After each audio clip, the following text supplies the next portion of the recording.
আসলে কি অসুস্থ হলে বোঝা যায় যে সুস্থতার কত বড় নিয়ামত। আল্লাহ তাআলা আসলে আমাদেরকে সুস্থ রেখেছে, এটাই সবথেকে বড় পাওয়া।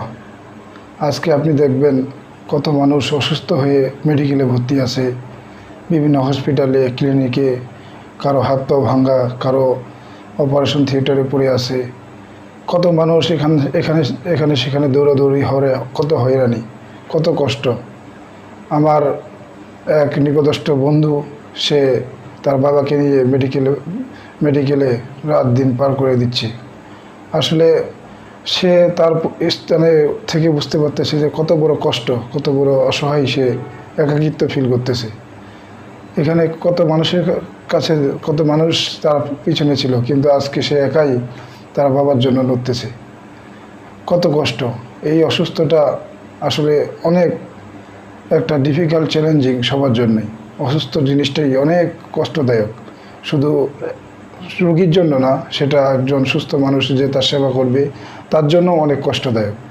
তো আমরা যারা সুস্থ আছি, সুস্থ থেকে আল্লাহ তাআলার ইবাদত বন্দেগী করতেছি না, অথচ দেখেন অসুস্থ মানুষটা চিন্তা করতেছে আমি কখন সুস্থ হয়ে আবার নামাজে সামিল হব। আমি সুস্থ থাকার পরেও মসজিদে নামাজে সামিল হতে পারতেছি না, এটা আমাদের জন্য দুঃখজনক। আমিও কয়েকদিন আগে অসুস্থ ছিলাম, সর্দি কাশি ঠান্ডা লেগেছিল। কি একটা অবস্থা, না খাওয়া না ঘুম, একটা কঠিন অবস্থা, করুণ অবস্থায় গিয়েছিল।